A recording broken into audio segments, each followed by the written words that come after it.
Hello students, welcome to my channel doctor Jyoti physics lecture. आज का मेरा टॉपिक क्या है, क्वांटम मैकेनिक्स में थर्ड यूनिट आती है आपकी, और वेरी इंपॉर्टेंट टॉपिक आपका बीएससी लेवल के लिए भी और एमएससी लेवल के लिए भी। Applications of Schrodinger wave equation. Schrodinger wave equation जो हमने डिराइव की है, हम उनको जो है कैसे अप्लाई कर सकते हैं। तो इसमें फर्स्ट क्वेश्चन आपका क्या आता है, free particle in one dimensional box. सबसे पहले what do you understand by free particle, then one dimension, then box. सबसे पहले मैंने बॉक्स को डिफाइन किया है। Box means a region of space in which particle experiences no force. Box हमारे पास लाइक ये रीजन है 0 से L वाला। तो ये वाला कौन सा रीजन है जिसमें हमारे पास पार्टिकल प्रेजेंट है और इस रीजन के अंदर पार्टिकल पर कोई भी फोर्स काम नहीं कर रहा है, that why it is free particle. ये मैंने वर्ड्स में लिखा है, it moves freely, that is potential energy of A particle is 0 inside box. अगर आपकी जो है पार्टिकल पे कोई भी फोर्स काम नहीं कर रहा है बॉक्स के अंदर, तो उसकी पोटेंशियल एनर्जी भी क्या हो जाएगी, V is equal to 0 inside the box and infinite outside it. ये हमारे पास बॉक्स है, इस रीजन में पार्टिकल प्रेजेंट है, लेकिन जैसे ही आप बॉक्स से बाहर जा रहे हो तो पार्टिकल जो है प्रेजेंट होने का कोई भी चांसेस प्रोबेबिलिटी नहीं है। तो यहाँ पे क्योंकि यहाँ पे पोटेंशियल एनर्जी क्या है आपकी, इनफाइनाइट है। Okay, one dimensional box, it means particle moves along a straight line से अलोंग एक्स एक्सिस। ये वाली जो 0 to L लिया हमने बॉक्स को, it means it is along x axis. ये हमारी एक्स एक्सिस है, यहाँ x 0 है, यहाँ x आपका L है। तो पार्टिकल कहाँ मूव कर रहा है, स्ट्रेट लाइन में अलोंग एक्स एक्सिस। अब वन डायमेंशनल बॉक्स को मैंने जो है फिगर से दिखाया है। One dimensional box for length a is shown in figure. ये बॉक्स है 0 to A, यहाँ x 0 है, यहाँ x a है। जैसे ही आप इस बॉक्स से बाहर निकलोगे, लाइक -0.99 वाला रीजन आ गया, it means x is less than 0। जैसे ही आपका लाइक a हमारा था 5.01 वैल्यू आई, तो ये क्या हो गया, particle is not present outside box. ये रीजन आ गया x ग्रेटर देन ए, और यहाँ हमारा पोटेंशियल क्या है, इनफाइनाइट है, Vx is equal to 0 inside box. So we can define it as Vx is equal to 0 inside box, that is x equal to lies between 0 to A and potential infinite when x lies कहाँ लाई कर रहा है, यानी less than 0 पे and x is greater than A। ये greater than A का area है, ये x लेस देन 0 का है, ये 0 से A के अंदर है। यही मैंने वर्ड्स में लिख दिया है, potential energy function. So here we consider a particle of mass m confined to move in one dimensional box of length a in x direction with following conditions। तो अब आप इसका डेरिवेशन करने जा रहे हो तो आपको वर्ड्स में लिखना पड़ेगा। यू कैन राइट, हमारे पास जो है पार्टिकल है जिसका मास m है और वो वन डायमेंशनल बॉक्स के अंदर मूव कर रहा है, और इस वन डायमेंशनल बॉक्स की लेंथ हमने a दिखाई है। ये कैसे आ रही है इसकी length, 0 to A, final limit minus lower limit, like 0 to 5 है, तो कितनी लेंथ हो गई इस बॉक्स की, 5 हो गई, 5 मीटर। वहीं हम 0 to A -0, that is A। Conditions कौन कौन सी रहेंगी, the walls of the box are non penetrating so that there is no chance of finding the particle outside the box. जो बॉक्स की वॉल्स हैं वो क्या है, नॉन पेनिट्रेटिंग है, कि पार्टिकल यहाँ से निकल नहीं पाएगा, एस्केप नहीं कर पाएगा, इस बॉक्स से बाहर नहीं आ पाएगा। नॉन पेनिट्रेटिंग वर्ड यूज़ किया है, so that there is no chance of finding the particle outside the box. अगर हमारे पास पेनिट्रेटिंग होती तो एस्केप करके निकल जाता, बाहर आ जाता, तो पार्टिकल की क्या पॉसिबिलिटी थी कि वो हमें बॉक्स के बाहर भी मिल सकता था। But here walls of the box are non penetrating, so there is no chance of finding the particle outside the box. Second condition, walls of the box are rigid and elastic so that total energy of the particle remains constant. Elastic word use कर दिया हमने, तो energy of the particle क्या रहेगी, constant रहेगी। As particle rebounds with same kinetic energy, जैसे wall से टकरा रहा है लेकिन वापस आ रहा है तो वो सेम काइनेटिक एनर्जी से आ रहा है, as that's why kinetic energy remains constant but potential energy 0, so overall energy of the particle remains constant after collision from walls. अब हम श्रोडिंजर वेव इक्वेशन को सोल्व करेंगे और अपना जो है वेव फंक्शन निकालेंगे और एनर्जी आइगन वैल्यू निकालेंगे। One dimensional time independent Schrodinger wave equation is given below. ये हमने एक डायमेंशन के लिए लिख दिया है, एक्स एक्सिस के along D two psi by d x square plus 2m by h cross square into E minus V into psi is equal to 0. Inside the box, that means v is equal to 0 when particle is present inside the box. ये limit कौन सी है? जब particle inside the box है, यानी 0 to a के अंदर है. Substitute कीजिए value of v equal to 0 d two psi by d x square plus 2m by h cross square into E minus 0 into psi is equal to 0. इसको simplify करने के लिए आप क्या लिख सकते हैं? ये बेसिकली आपके पास एक डिफरेंशियल इक्वेशन ही तो है सेकेंड ऑर्डर की. D two psi by d x square plus 2m e by h cross square is equal to k square into psi is equal to 0. और ये एक डिफरेंशियल इक्वेशन बन गई सेकेंड ऑर्डर की, जिसका जनरल सॉल्यूशन यहाँ से क्या पॉसिबल है? General solution of equation 2 is psi x is equal to a into exponential of iota into k x plus b into exponential of minus iota into k x, where a and b are constant which are determined by the boundary conditions. ये जो A B हमारे पास constants हैं, इनकी value कैसे निकलेगी? Boundary condition लगाएंगे आप. सो हम ए बी की वैल्यू निकालेंगे और यहाँ सब्स्टिट्यूट कर देंगे.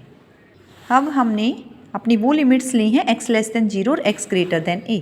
ये हमारे पास पार्टिकल था 0 to a के अंदर. तो अब हम इस रीजन की बात कर रहे हैं और इस रीजन की बात कर रहे हैं, बाहर वाले की. x less than 0, x greater than a. Here potential energy is infinite. So again solve this Schrodinger wave equation d to psi by dx square plus 2m by h cross square into e minus v into psi is equal to 0. Outside the box, that is x less than 0 and x greater than a, here vx is equal to infinity. जैसे ही आप अपनी जो है यहाँ पे infinite रखोगे तो solution क्या आएगा? इससे psi is equal to 0 इस डिफरेंशियल इक्वेशन से. अगर आपके पास वेव फंक्शन ही 0 है, मीन्स प्रोबेबिलिटी भी पार्टिकल की मिलने की क्या है? मोड साइज की रीत होती है, 0 है आपकी इंटू डी वी या डी एक्स, यही होती है ना प्रोबेबिलिटी आपकी. अगर डी एक्स के अंदर बात करूँ मैं, mode Sai square into D x, तो अगर साई 0 है तो प्रोबेबिलिटी भी क्या है? 0 है. तो अगर पार्टिकल ही वहाँ पे नहीं है तो वहाँ पे हम कुछ बातें नहीं करेंगे. इस रीजन के अंदर particle is not present.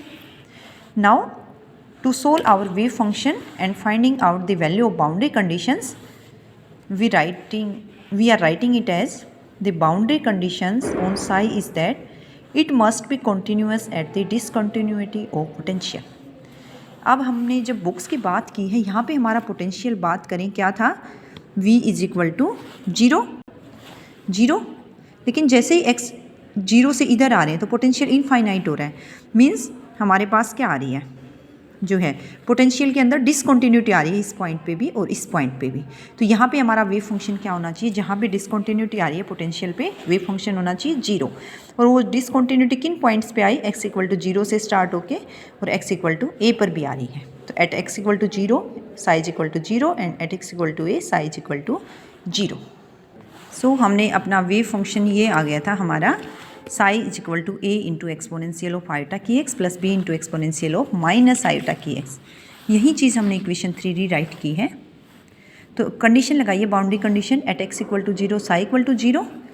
Substitute in third equation a into exponential iota k into 0 plus b into exponential of minus iota k into 0 equal to 0. That implies ये क्या बन गया आपका? Exponential of 0 1 a plus b into ये भी 1 equal to 0. That implies B equal to minus A आ रहा है. या आप सेकेंड कंडीशन पे आइए, boundary condition x equal to a पे भी क्या है? Wave function 0. इसी में सब्सटीट्यूट कीजिए a into exponential of iota k plus b into exponential of minus iota k equal to 0. तो फोर्थ इक्वेशन से आपके पास क्या आ रहा है? a plus b equal to 0, b equal to minus a. अब जो b equal to minus a आया है, इसको सेकेंड जो बाउंड्री कंडीशन लगा के इक्वेशन आई है, फिफ्थ में सब्सटीट्यूट कीजिए. क्या बन गया? a into exponential of iota k plus b into exponential of minus iota k is equal to 0. a into exponential of iota k, b को रखिए minus a, exponential minus iota k equal to 0. a को common निकालिए, exponential of iota k minus exponential of minus iota k equal to 0. 2 iota से multiply कीजिए, 2 iota से divide कीजिए. 2 iota a into exponential of iota k minus exponential of minus iota k whole divided by 2i equal to 0. That implies ये किसकी value बन गई आपकी? 2 iota a as it is sine of k is equal to 0. Sine के equal ही तो होता है आपका exponential iota theta minus exponential minus iota theta by 2 iota is equal to sine of theta. ये वैल्यू होती है. So 2 eta A into sine के इज इक्वल टू 0। अगर आपके पास दो की प्रोडक्ट 0 है तो either like A B is equal to 0 है, तो या तो A, for example A B 0 है हमारा, तो क्या होगा, या तो ए 0 होगा या बी 0 होगा। तो इसको इसी पे अप्लाई कीजिए, या तो ए 0 है या साइन के इज 0 है, आइदर ए इक्वल टू 0 और साइन के is equal to 0। So from equation मैंने स्टार दी है इस इक्वेशन को, यहाँ से अगर ए 0 है तो बी भी क्या हो रहा है, 0 हो रहा है। अगर दोनों ही 0 हो गए तो वेव फंक्शन क्या हो गया, 0। That is not possible, particle तो प्रेजेंट है हमारा इनसाइड द बॉक्स। यही मैंने वर्ड्स में लिखा है, if A and both are 0 that implies psi is equal to 0।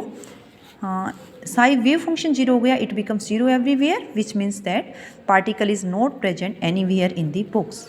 तो ये तो हम जो अज्यूम करके चले थे पार्टिकल प्रेजेंट है उससे तो कॉन्ट्राडिक्ट कर रहे हैं। दैट इम्प्लाइज सेकेंड वाली जो कंडीशन थी साइन के ए, वो हमारे पास क्या होनी चाहिए, 0। यही चीज़ थी अभी हमने ली थी कि या तो ए 0 है या साइन के। ए को तो हमने बता दिया, बी भी 0 हो रहा है, वेव फंक्शन भी 0 हो रहा है। That is not possible, that means sine के is equal to 0। So sine k हमारा 0 है, तो उसको आप क्या लिख सकते हो, साइन एन पाई पे ही तो 0 देता है हमारा, where N is equal to 1 2 3 4। So N is equal to sine 0 पे भी 0 होता है, यहाँ पे आप 0 ले सकते हो, लेकिन आगे चल के एन इक्वल टू 0 हमारे पास एग्जिस्ट नहीं करेगा, तो सीधा हमने डायरेक्ट 1 2 3 4 लिखा है। अभी मैं एक्सप्लेन करूँगी why n is equal to 0 does not exist. यहाँ से आप कंपेयर करो, k is equal to n pi, that implies k is equal to n pi by a. Here n is equal to 0 is not allowed. If k is equal to 0 by putting n equal to 0, that implies psi wave function भी क्या बन गया हमारे पास, यहाँ पे depend कर रहा है ना साइन पे, 0, which again means that particle is not present inside the box. Now comparing the value, जब हमने अपने डिफरेंशियल इक्वेशन सोल्व की थी तो के स्केयर को किसके इक्वल लिया था, 2m into e by h cross square. वही वैल्यू रख दी हमने, k square is equal to 2m into e by h cross square, that implies k is equal to square root of 2m e by h cross square, and the value of k is equal to n pi by a, that is equal to 2m e by h cross square. Squaring both sides, n square pi square a square by equal to 2m e by h cross square. From here we can find out the value of e, n square pi square h cross square by 2m a square. This is energy of nth level. nth level. अब यहाँ से ये तो nth level की energy आ चुकी। जो wave function की बात कर रहे हैं हम अपनी, ये वेव फंक्शन था a into exponential iota k x plus b into exponential minus iota k x. B आपके पास क्या आ गया था, माइनस से, इसमें सब्सटीट्यूट कीजिए थर्ड में, और ये आपके पास 2 आईटा से मल्टीप्लाई किया था, 2 आईटा से डिवाइड, ये बन गया था 2 eta A into sine K X. 2 eta A just constant है, we can say that is N. तो वेव फंक्शन हमारा क्या आ गया, psi x is equal to N sine K X. अब ये नॉर्मलाइज नहीं है, इसमें हमने एक नॉर्मलाइजेशन कांस्टेंट डाला है, that is n, which will normalize our wave function. So now we have to find out the value of capital N, that is normalization constant. तो बेसिकली नॉर्मलाइजेशन कांस्टेंट क्या होता है, which normalizes our wave function. Using normalizing condition 0 to a psi star x into psi x t x equal to 1। ये हमारे पास क्या है, total probability किस reason के अंदर, 0 to a। We are only talking about the region 0 to a as particle is present inside the box having region 0 to a। So इसके अंदर भी पार्टिकल की मिलने की प्रोबेबिलिटी क्या है, 1 है। Total probability of finding the particle inside the box is unity. That's why इस रीजन के हम अंदर हमने नॉर्मलाइजिंग कंडीशन लगाई है। 0 टू a साई की वैल्यू है n साइन के एक्स, रखिए psi star n star sine K X into N sine K X D X is equal to 1। 0 to a mod n square यानी n star है और n है, और sine square K X D X is equal to 1 mod n square 0 to a sine square theta cos 2 theta क्या होता है आपका, 1 minus 2 sine square theta. Sine square theta क्या आ गया, 1 minus cos 2 theta by 2, 1 minus cos 2x by 2 into D X is equal to 1 mod n square, और 1/2 को बाहर निकाल लो, 1 का इंटीग्रेशन है 0 to a dx minus 0 to a cos 2ax dx is equal to 1 mod n square by 2, dx का integration होता है 1। लेकिन अब आप क्या लगाओगे, लिमिट लगाओगे इस पर, 0 to a माइनस कोस का इंटीग्रेशन हो गया sin 2ax और जो x का कोफिशिएंट है 2 है उस 2 के उससे डिवाइड कीजिए 0 to a that is equal to 1. Now it becomes mod n square by 2 x 0 to a minus sin 2kx by 2 K 0 to a equal to 1.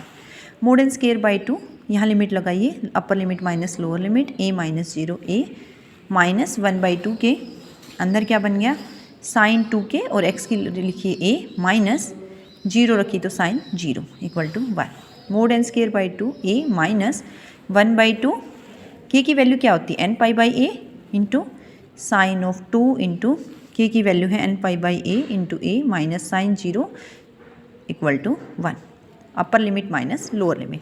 k क्या था हमारा n पाई बाई a जब हमने जो है sign 2 के x को 0 substitute किया था वहाँ से आया था. mod n square by 2 a और ये a से a कैंसिल आउट, नहीं a ऊपर जाएगा sorry, minus a by 2n pi sine 2n pi, यहाँ a से a कैंसिल आउट होगा minus sine 0 is equal to 1. That implies mod n square by 2 a minus sine 2n pi पे 0 sine 0 पे 0 equal to 1.